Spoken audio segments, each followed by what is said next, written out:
If all you do is stare at the computer, even a newbie could handle it. Just how incompetent of an employee are you? That's it, I'll suggest your dismissal. Huh? Dismissal even though I handle the entire company's system single-handedly? Oh, absolutely. Slacking off during remote work is grounds for dismissal. You thief of a salary. Disgusted, I couldn't care less anymore. Something snapped in my head after hearing all of this. Understood. I'll resign. And thus, the section chief would soon witness hell. My name is Nancy. I'm a single OL who has finally crossed into the 30s, amidst the vibrant world of office life. However, I'm a bit different from the average OL. I'm responsible for managing the company's systems all by myself. In other words, without me, the company's systems wouldn't function. The reason I got interested in computers in the first place was due to the influence of an anime I watched during reruns as a child. It featured a secret base hidden in a sandstorm with a large computer that controlled the world's peace, along with the protagonist and 3 sidekicks. I was captivated by that large computer with its blinking lights. I wanted a big computer like that too, and I thought about begging my parents for one, but I realized that it wouldn't fit in our 2DK apartment back then, given its size. In order to pursue my dreams, I enrolled in a computer vocational school after graduating from high school. Despite managing to graduate, landing a job at a major company with just a vocational school diploma was out of reach. After numerous visits, I finally secured a position at this company, which dealt with mid-sized clothing brands. Due to my background in computer studies, I was assigned to the system department. At that time, the system department comprised several engineers who had graduated from universities or vocational schools, responsible for managing and operating the systems. However, as times changed and computers underwent dramatic evolution, the need for as many personnel diminished. Consequently, the company underwent restructuring in the system department, and eventually, I was the only one left.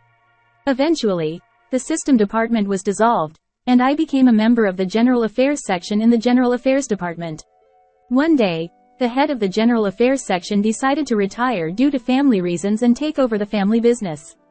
The new head of the General Affairs section was Jason, who had been promoted from the sales section. He was in his early 50s and believed in hard work and perseverance as the keys to success. He had a habit of saying phrases like, "Back in my day," and "Young folks these days are," on various occasions. He seemed like a survivor of the passionate Japanese salaryman from the old days. Well, since the General Affairs department was a safe and stable division, I didn't expect any major issues. Plus, my job involved system management, so a field that the new head, with his limited computer knowledge, wouldn't interfere with.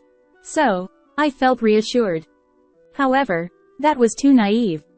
When I greeted him, the section chief, Jason, muttered, "Can a woman handle this job alone?"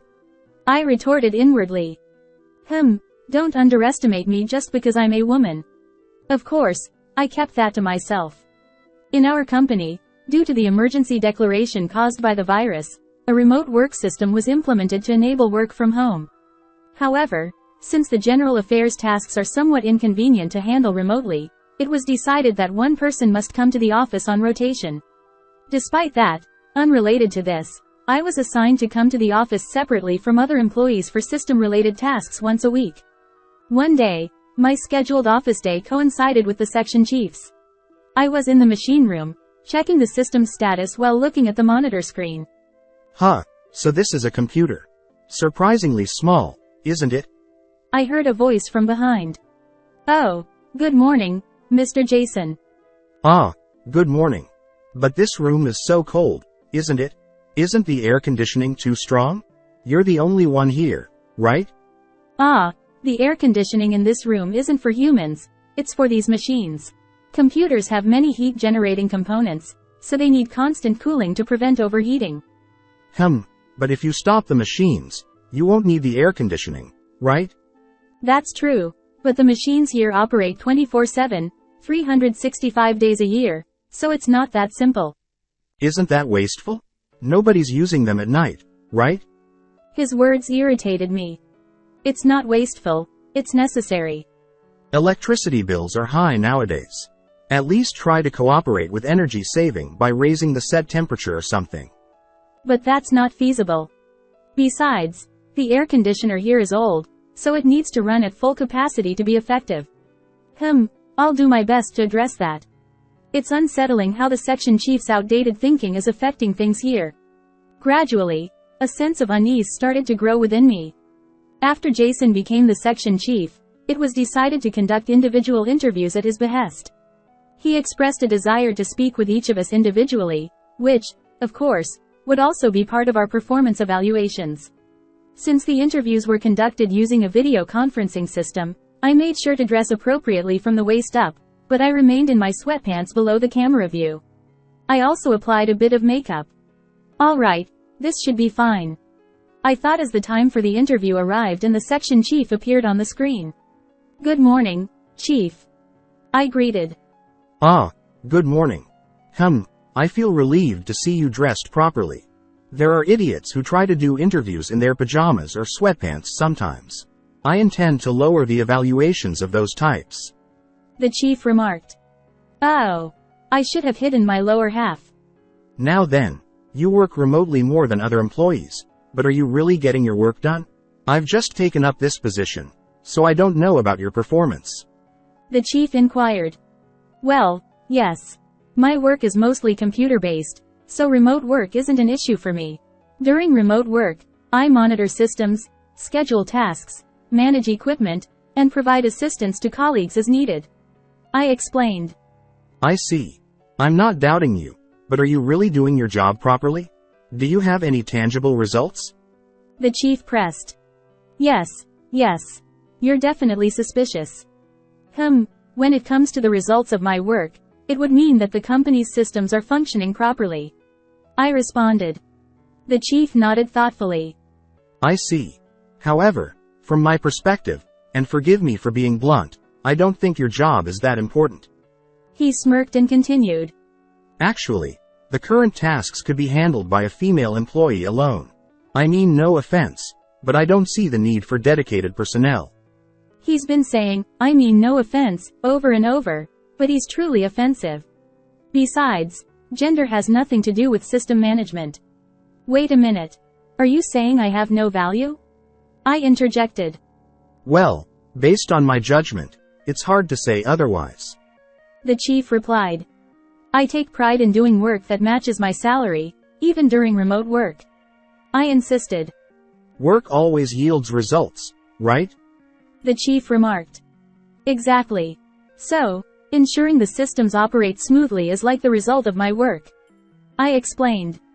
The proper functioning of computers is expected. Why is maintenance always necessary?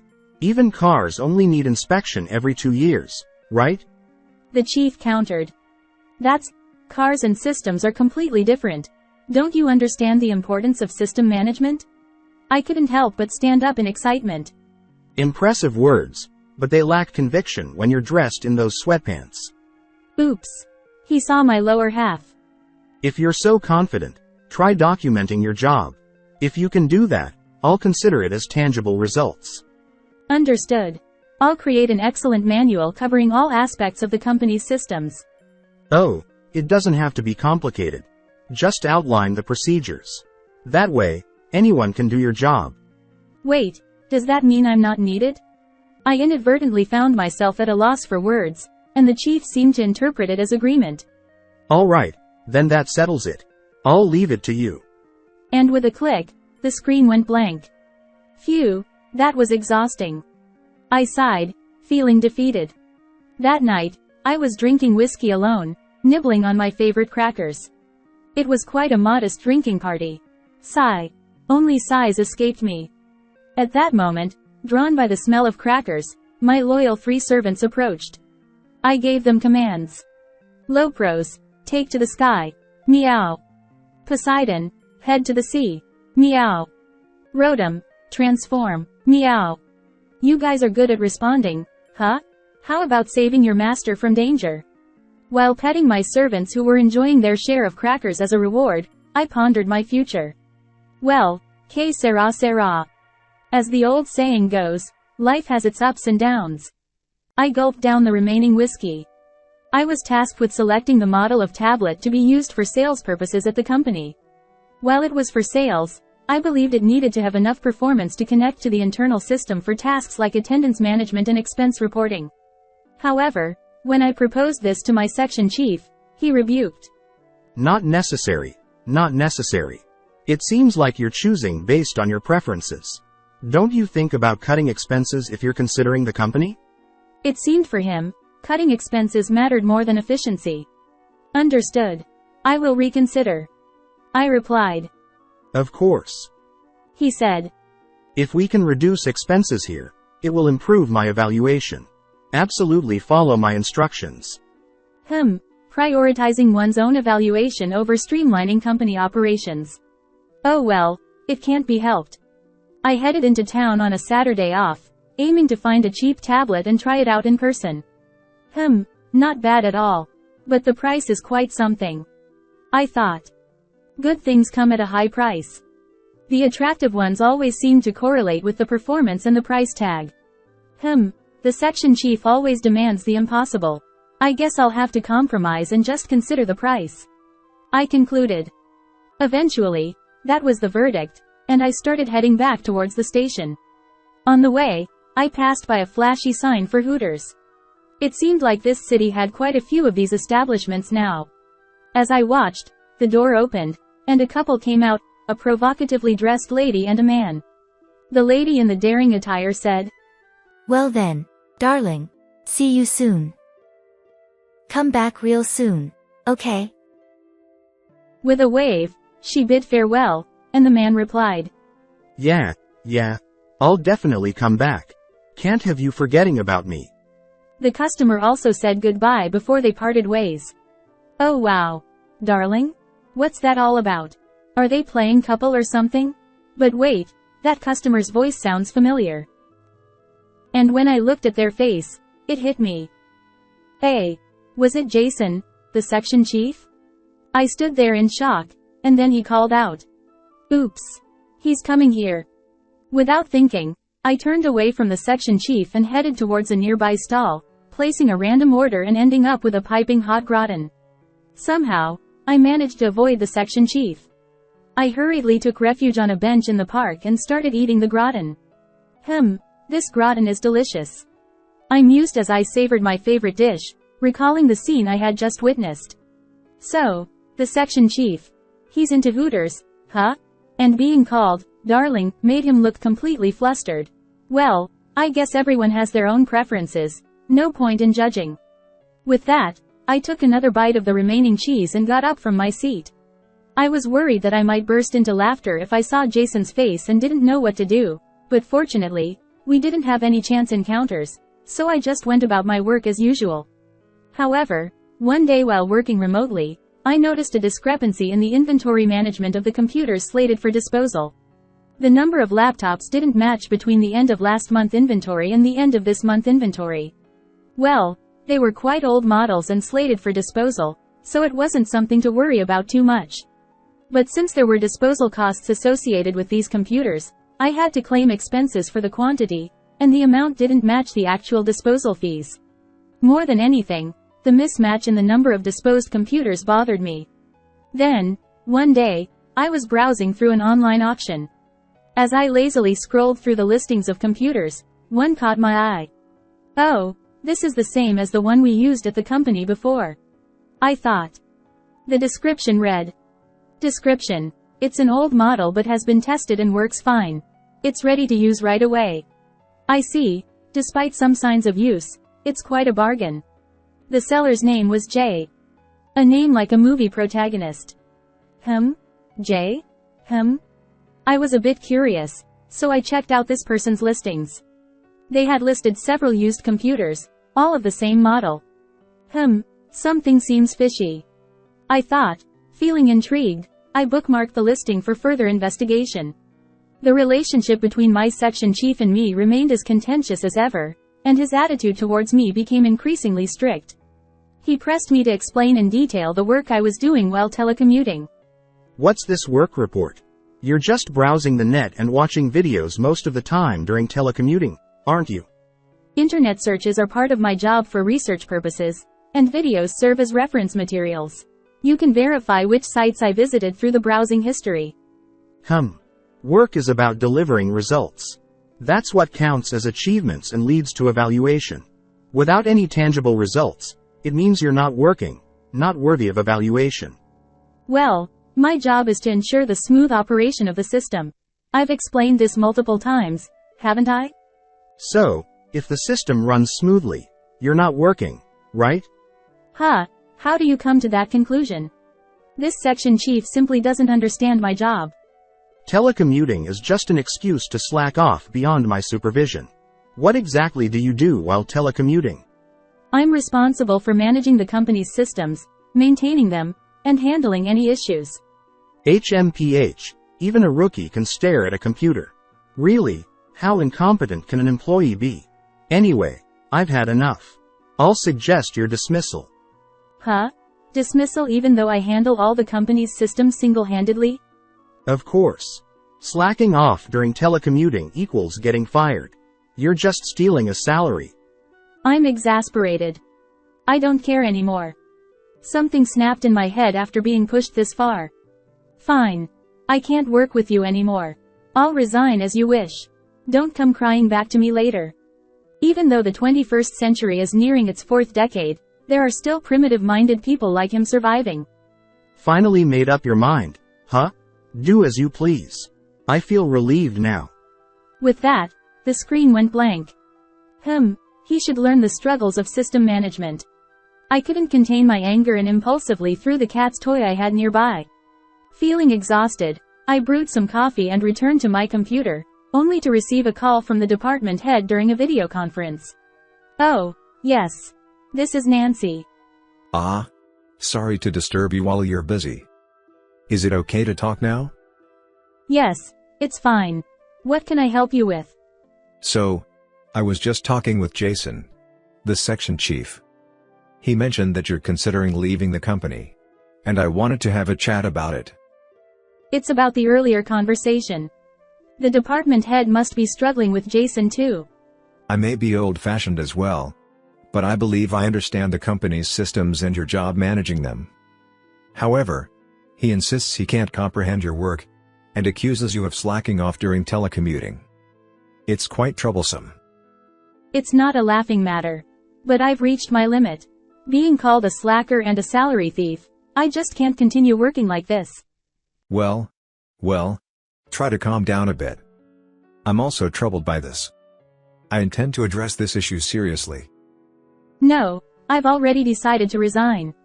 Well, could you just calm down and listen to what I have to say? It's too late for that. My decision is final. With my anger evident, the department head smiled wryly. Actually, I have something in mind. Will you hear me out? Come to think of it, I have something to report too. Is it about Jason, the section chief? As expected. You're quite perceptive. Figured you'd know. The department head and I shared a knowing smile through the screen. He's been my superior since I joined the systems department, and despite the age gap, we get along well. After sorting things out with the department head, I agreed to come into the office on the last day of the month. Alright then. You'll come into the office as planned on your last day? Yes, Jason is scheduled to be in the office that day too. And so came the last day of the month. When the section chief spotted me at the office, he approached with a smirk. Make sure your desk is tidy. A departing bird should leave no trace, you know. Yes, understood. Good morning. It's good that you two are here together. Oh, good morning, sir. The department head winked at me as I greeted him. He seems quite cheerful. Jason, you've probably known already, but Nancy is leaving the company. It's regrettable for the company, but her decision is firm. Yes, indeed. Since she wants to leave, there's nothing we can do. The section chief nodded along with the department head, rubbing his hands together. Now, it's unfortunate that Nancy is leaving, but I'm thinking of making some organizational changes. The section chief tilted his head at the department head's words. Organizational changes? Isn't it a bit too much for Nancy's resignation? You think so? This matter is quite significant. With that, the department head began to read from the document he held. Starting next month, we'll establish a systems department within the General Affairs Department. We're planning to assign new recruits as members under the head of this department. A new recruit as the head? But a systems department is unnecessary. They'll just slack off and steal salaries anyway. No.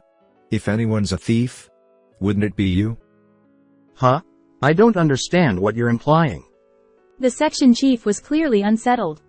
Ignoring the section chief, the department head gave me the go-ahead. Nancy, go ahead.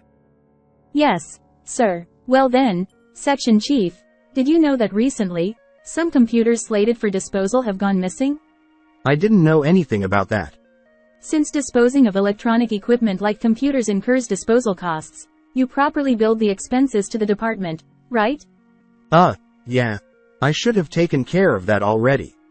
Well, the quantity I billed for and the actual quantity disposed of don't match. So what's the big deal?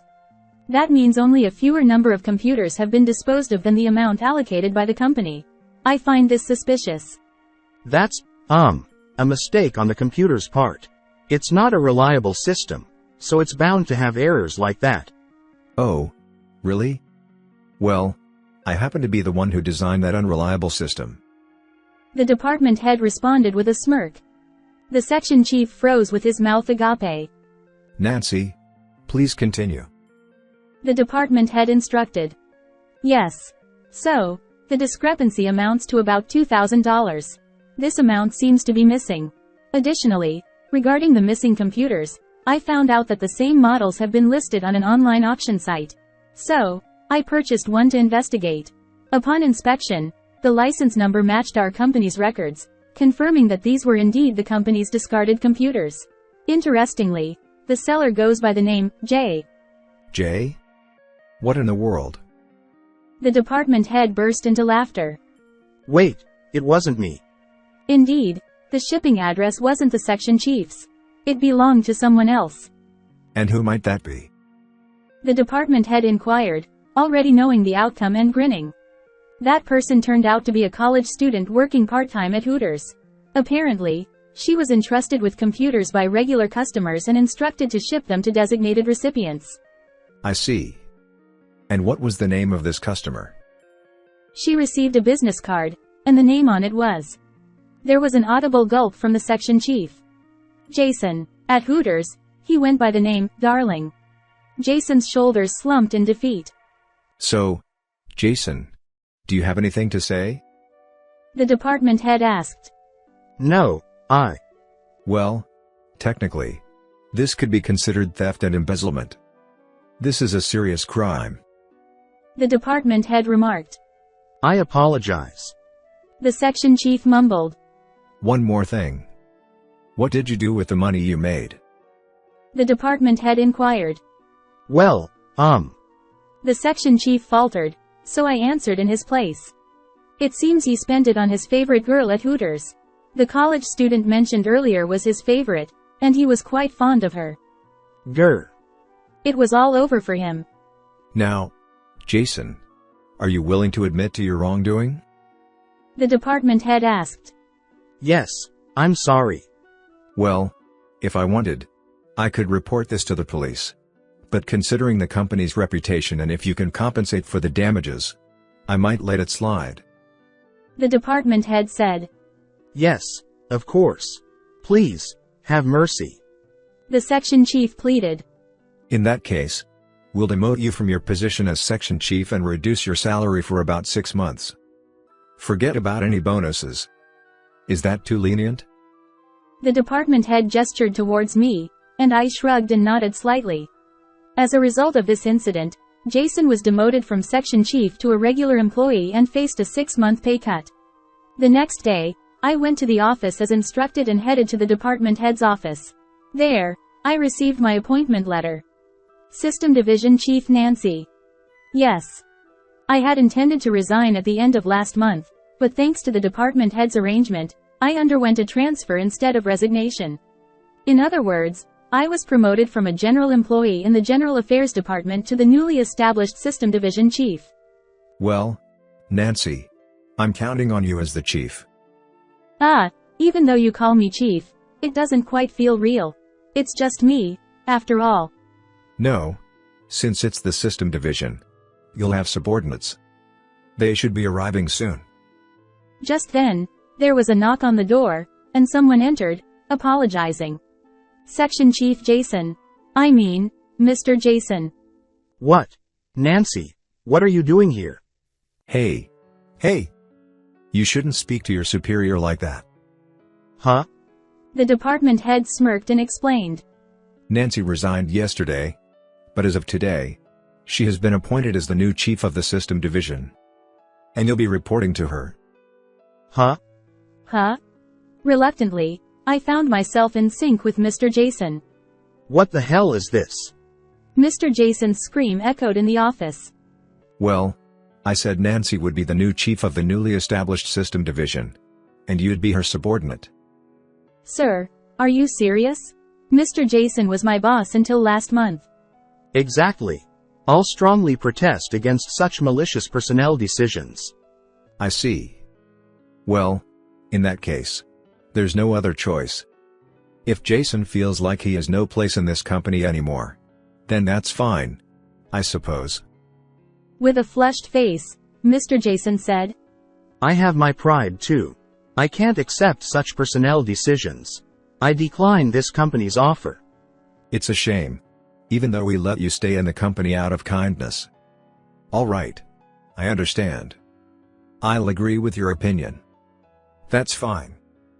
That's fine. Excuse me then.